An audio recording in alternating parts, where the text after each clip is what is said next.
皆様こんにちは。いかがお過ごしでしたか？立春を花で迎えたく、早朝市場に行きました。白い花々の演舞を見たいという欲求に駆られ、季節の移ろいとは独立したアレンジになりました。それでも白だけでは少し寂しかったので、明るく柔らかい色を加えました。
今日の洋服はこれはシルクサテンなんですけれども、非常にハードなとても厚みのあるしっかりとしたシルクサテンなんですね。最近なかなかここまで厚い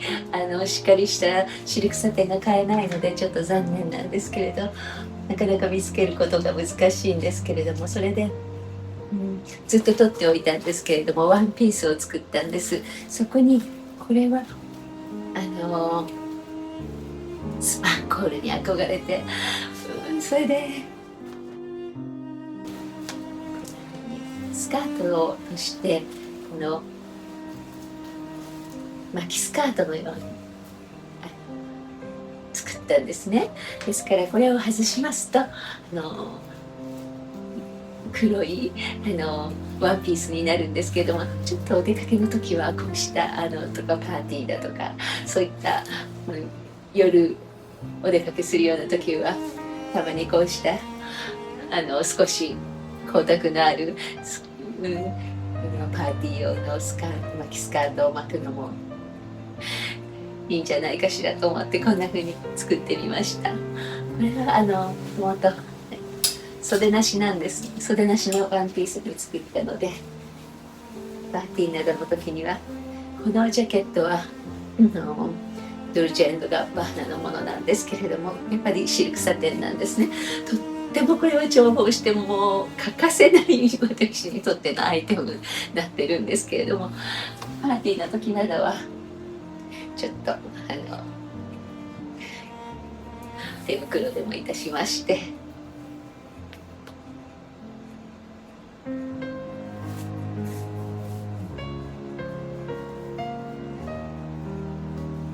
こんな風にいたしまして、あとは、寒ければこれをこのように煽るような形でいかがでしょうか。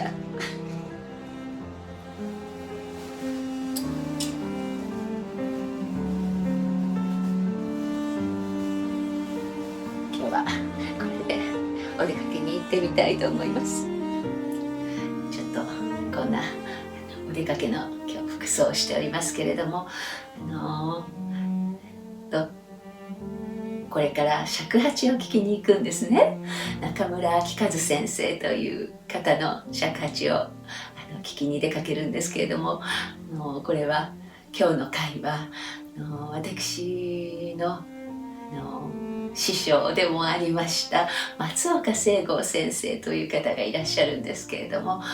1年半前にお亡くなりになられたんですけれども、その松岡先生を偲んで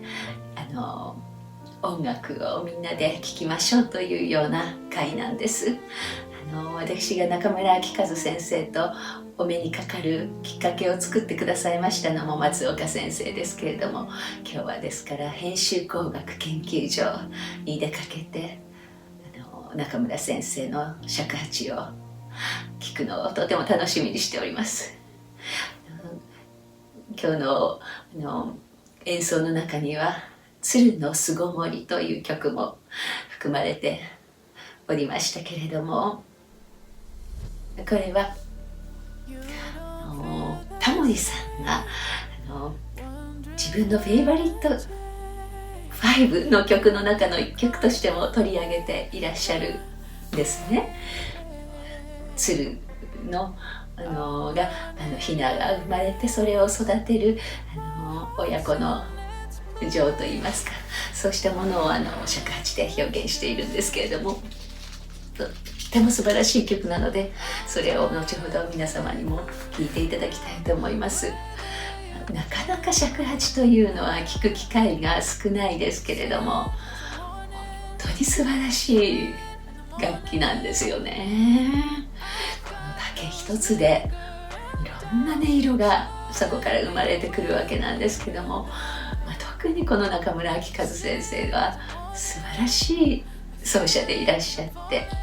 バークレーのご出身でもいらっしゃるんですけども、音楽学校ですね。海外の方々ともよくコラボレーションをなさったりして、尺八と全く違う現代楽器と組み合わせたようなフェスティバルですとか、いろいろな会をコンサートですとか、日本だけではなく世界中で活躍していらっしゃる先生なんですけれども、私は昔中村先生から息遣いを習ったこともあるんですね。それは密足、密度の密に息と、そういうふうに現代では言われている呼吸法なんですけれども、それはもともとは日本人は江戸時代まではこの密足というのを全員がしてたそうなんですよね。ですから日本人の呼吸法に生活に暮らしにぴったりの息遣いなんですけれども、それは息を吸う時にちょっとお腹を出してと吸って、でまた吐く時にまたもうちょっとお腹を出すような気持ちでと吐く。そしてまた息を吸うときにお腹をまたしてそしてまた吐く時にお腹を出すというのは常にお腹をこう出すといいますかそうしますと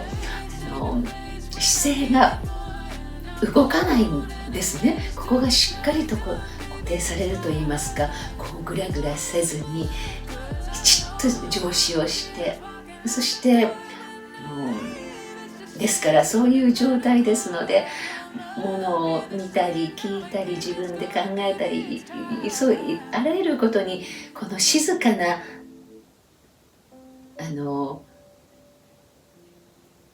捉え方が、できる息遣いによってそういうものの見方や捉え方やあらゆることに通じてくるというような息遣いなんですけれどもなぜ江戸時代の方々まではそうだったかと言いますと着物だったものですからお着物ですとこの男性でも女性でもこの腰骨のところに帯がきますよね。ですからそうしますと自然とそういう息遣いになったというようなことでこんなことも先生から中村先生から習ったことがあるんですけれども。本当に中村先生はお人柄も素晴らしい方でもうそうですね20年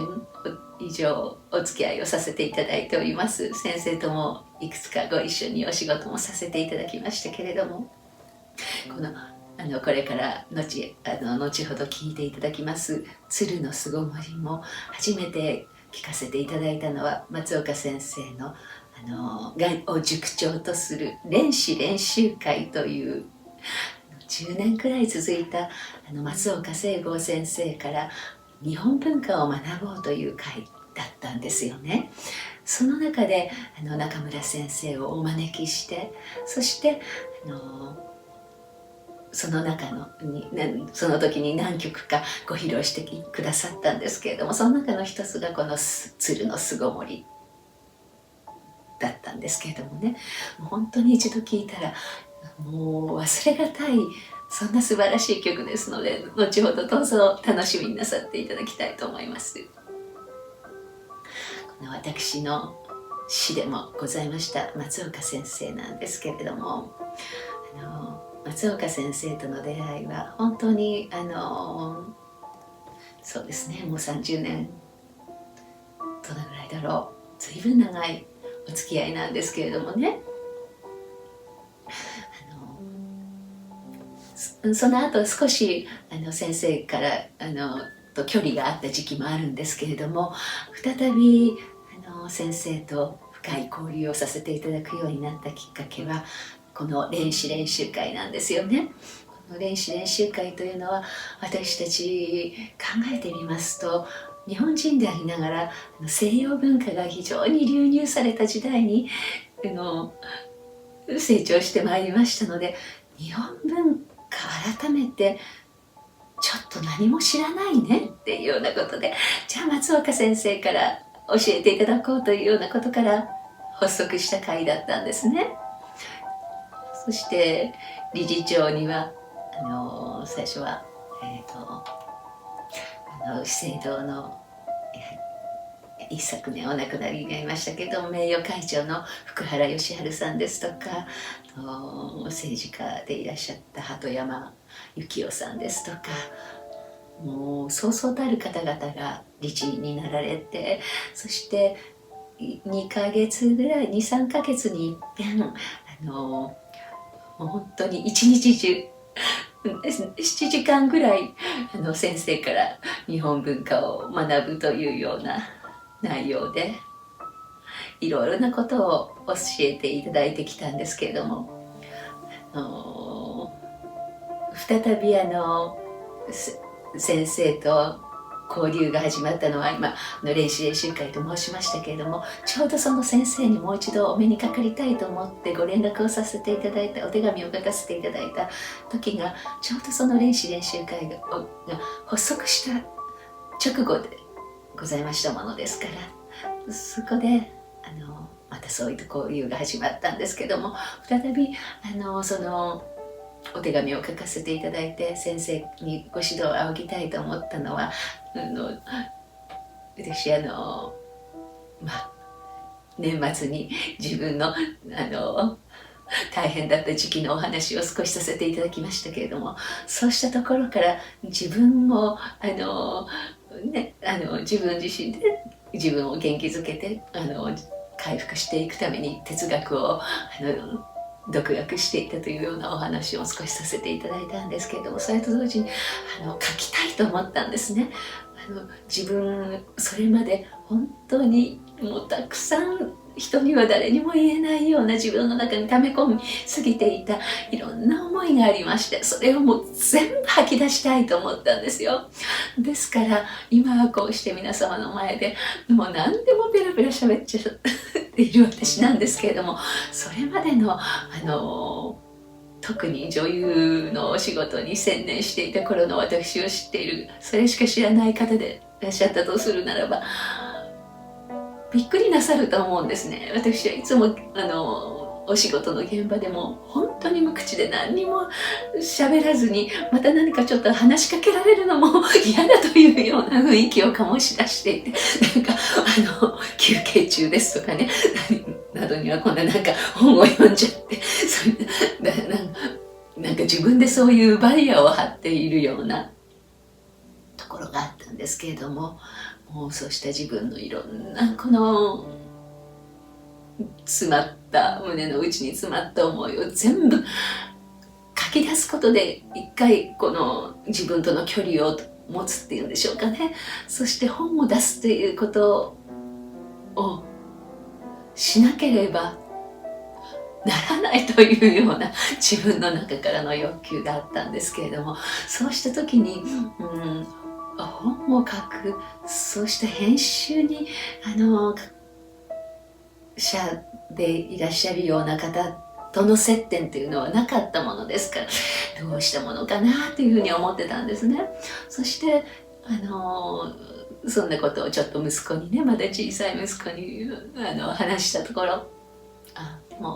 でももう息子も10歳以上14、15になってたでしょうかね。松岡聖剛先生がいいんじゃないかっていうふうに息子からアドバイスされたんですよ。でも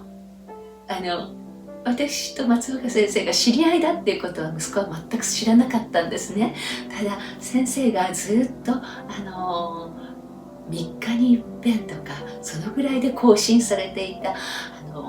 千夜千冊という今でもございますサイトがあるんですけれども、それのファンであったんですね、うちの息子は。それでここで素晴らしいお話を繰り広げられているので、この人が最高だというふうに思ったんでしょうね。それで松岡聖剛先生というお話が出てきて、私松岡先生と知り合いなのよっていうことで、そんなことがきっかけで再び連絡を取るようなことになったんです。なので私にとりまして新しい人生が始まってから現在までの私にとって松岡先生というのは本当に私の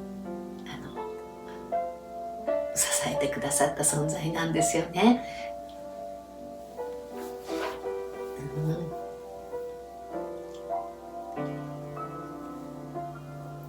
本当にね、先生がいなければ今の自分はないんじゃないかなって思う方なんですよ。それでね、本当に先生にはお世話になったんですけれども、亡くなってしまって本当にね残念なんですけれどもね。でも今でも先生を愛した方々はみんな心の中に松岡先生が住まわれておりますのでね、あまり亡くなったっていうような気持ちもしないんですけれども、皆様も松岡聖剛という、お名前を聞いてもあまりご存知の方っていうのはそうそういらっしゃらないかもしれないんですけれども、と言いますのも先生はほとんど表には出てこないような方だったんですね。ですのでとってもポピュラーで、それだったら知っているっていうようなに思われるようなところですと、1986年から、1995年まで続いたテレビ東京で「極める」という番組があったんですけれども、その、企画と監修をずっと先生はなさられてたんですね。これは本当に大きな日本の私ども一般的な人間たちにとりましても素晴らしい日本の文化を伝統文化を伝えてくれる番組だったと思うんですけれども、もう今だからお話しても問題ないかと思うんですけど、最初は東京オリンピックが決まって、そしてその時は、多分は文化庁長官は青柳さんだったと思うんですけれども、青柳さんの方でそのプロデューサーということに松岡先生を打診してたんですね。そして松岡先生のもとに何人かがたくさんの名前があって、そこからまた5人を選出して、そして東京オリンピックの考えていらっしゃったようなんですけれども、何ですか、いつの間にか先生外れてしまいましたけれども、先生の方できっとあまりちょっといろいろ乗り切れないようなことがあったのかもしれませんね。わかりませんけれども、またイシス編集学校っていうのをなさられておりまして、これはネットを通じて編集とかが学べる学校になっているんですけれども、いろんなプログラムがあるんですけれども、最初は週ハリから始まるんですけど、私一番最初の週は習得させていただいたんですけれどもね、これ全部松岡聖剛メソッドで本当にものを書くようなことに携わりたいような方は本当におすすめの今でもそれは続いておりますのでね、いつでも参加することができるかと思うんですけれども、ですから私にとりましては本当に松岡先生は恩人であるんですけどもね、今日ちょうどこんな本も取り寄せたんですね。今日ちょうど先ほど家に届いたところなんですけども、これは稲垣垂穂の人間人形時代という工作者というところから出てる本なんですけれども、この工作者を作ったのは松岡先生だったんですね。でその後、いろいろちょっと事情がございまして離れることになって、編集工学研究所というご自分のまた会社を立ち上げお作りになられたんですけれども、これはまたねとっても面白い。この真ん中に穴が開いてるんですよ。ここにこういう本をねお作りになられて、私が教えていただいた編集といいますか、ものを書くっていうようなことで先生から教わったことでは、全く違うものを2つくっつけ合うっていうようなことをいつも先生は考えていらっしゃったんですね。例えば丸くて四角とかね、全然関係ないじゃないですか、丸と四角って。でもその2つを合わせたところに新しい何かが生まれるみたいなことを教えてくださいましたけれども、私が先生にちょっと添削していただくような形でものを書いたのは、このYouTube の中にも収められているというかあるんですけれども、それは練習会の中で築地本願寺で行った時の会に私も何かパフォーマンスをさせていただけるということになって、そして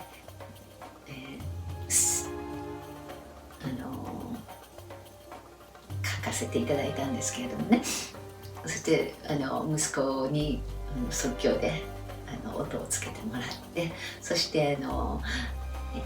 築地の本願寺で朗読をさせていただいたんですけれども、その時も、日本の日本の書物に残ってないその戦士を少し紐解いてというようなそういった内容にしたんですけれども、そこにプラトンですとかソクラテスですとかアリストテレスですとか、それがこうくっつけ合わせてそのくっつけ合わせたらいいっていうふうに先生がおっしゃったんだわけなんですけど、そんな全然関係ないじゃないですか、おかしいじゃないですかって、全然おかしくないっていうそれでそういうふうに自分で書いたことが非常に思いなってなんですけれども、でもちょっと考えてみますと、それは編集ということじゃなくても私自身もそういうことしてるなって思い出したんですけれどもね、私このお花を生けるのが好きじゃないですか。それでちょうど白金にある庭園美術館、もともと朝香宮のお住まいでいらっしゃったそこがもう今は庭園美術館になっておりますけれども、そこの10周年の記念の時にフランスのセーブル様式の時期の展覧会が行われたんですよね。10周年を記念して、その時のお花を担当させていただいたんです。無理やりお花を必要だっていうことにしてお花を担当させていただいたんですけれども、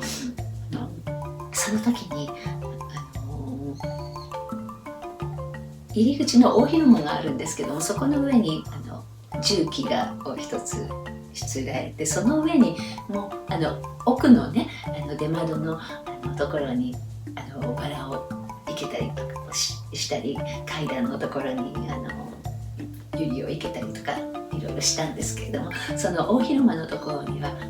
そこにグリーンを何か一つしつらえてほしいというふうに学芸員の方から言われたんですね。それで私は黒松の盆栽を用意したんですよ。でそのセーブルの素晴らしい時期がバーッと大きな壺ですがね、その、大広間のところにバーッと並んでいて、そこの中央にしつらえられたそこに黒松の盆栽を置いたその瞬間に、その空間がもっと広い、どこまでも広がっていくような、そうした空間に一瞬にして変化したというように私には感じられたんですよ。でも西洋と東洋と、そうしたもう地球の中での隔たりがない、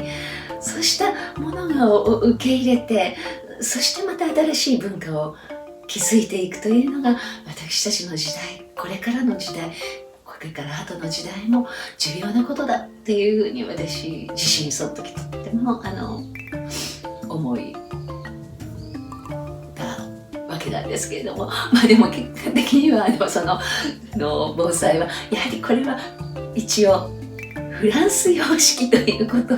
でその意図は分かりましたけれども、ちょっと今回はちょっと外していただきたいということで、その黒松の盆栽はその一瞬だけそこに置いて、その一瞬で終わってはしまったんですけれどもね、そんな経験もございますけれども、そうした全く違うものを2つをこう取り合わせて新しい創造をするっていうことは、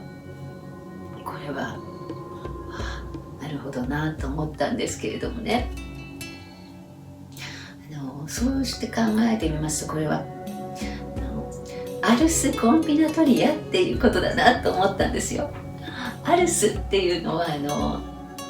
後にラテン語なんですけども、後に英語になったアートの語源なんですよね。アルス・コンビナトリア、コンビナトリアというのはコンビネーションのことですよね。ですから結合術っていうことなんですけれども、これはライムンドゥ・スルルスという人が結合術、アルス・コンビナトリア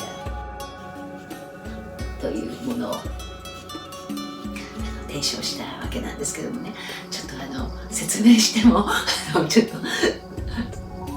想像がちょっとしていただくのはちょっと難しいと思うので、もうごくごく簡単に言ってしまいますけれども、なんかこう円盤状のものを何枚かを重ねて、その中央を結んで、そしてこうくるくると回るようにして、そうしましてその周りにラテンですからアルファベットでも、K ですとかI ですとか、こう文字、その記号に例えば偉大とか神聖だとか良い善ですとか、なんかこういろいろ文字があって、そしてその上に組み合わせ何々、いやちょっとね何言ってんのかわかんないでしょうからやめときますけれども、それを回転させることによって新たな結びつきが、新たなこう概念といいますかが生まれますよね。そうしたものの捉え方というのを研究したルルスという人がいるんですけども、これは後に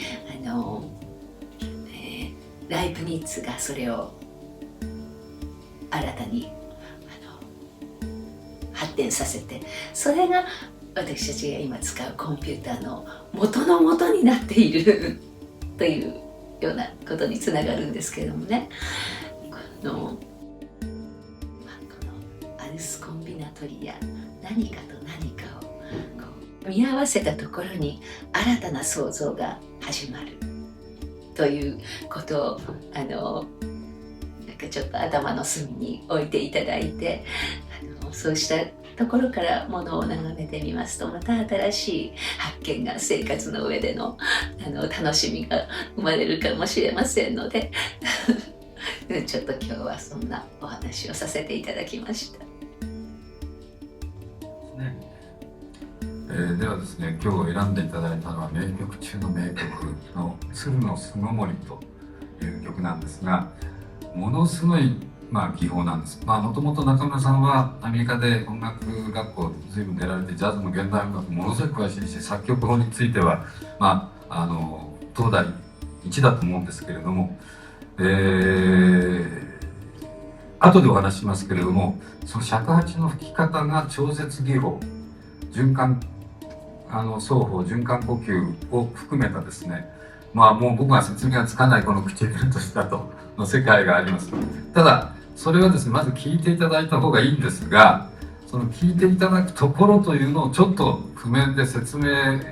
した方がいいんではないかというふうに2人で相談しまして、その鶴の巣ごもりのここはこういう感じですよというのをちょっと、ではご説明いただけますか。簡単なストーリーを説明しますと、朝焼けの中を傷ついた2羽の鶴が飛んでまいりまして、大きな木に巣をかけます。そして卵を産んで、卵を返して、そしてヒナを育てて、最後にはヒナが一人前になって飛び立っていってしまう。そうすると、その両親の鶴は力尽きて死んでしまうというストーリーなんですが、この曲の楽譜にはこの鶴の姿を借りて胎児対比を伝えんとする曲であるとこう言われているんですけれども、その鶴の巣ごもりという、僕はこれ後半になると泣いちゃうんでですね、終わった後ここですぐうまく喋れるかどうか分かりませんけども、最後その鶴が親鶴がね、もうなんかうるうるしてきたけど、死んじゃうわけですが、そこまで、たっぷり、お聞きください。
皆様いかがでしたでしょうか。本当に中村先生の素晴らしい演奏、聞いていただきましてありがとうございました。皆様の金銭に触れることになったならばこんなに嬉しいことはないんですけれども、こうした日本の素晴らしい芸術と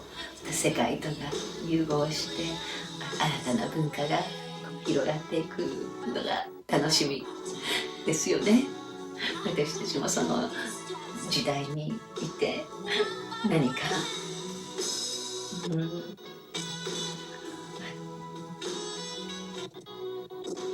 まだまだこれから新たな何かを生み出していくことを模索 しながら新たな春を迎えたいなっていうふうに思う今日この頃です。一瞬になりましても、もともと旧暦ですとこれがお正月なわけですから1ヶ月のずれがございますのでね、寒い時期は続きますけれども、でも至るところに少しずつ春の兆しを感じるようなことがございますし、花たちも本当にもうね、チューリップなど春のお花が手揃ってまいりましたし、春の予感を感じつつ良き日々をお過ごしいただければと思います。今回も最後までご覧くださいまして本当にありがとうございました。また次回の YouTube でお目にかかれますことを楽しみにしています。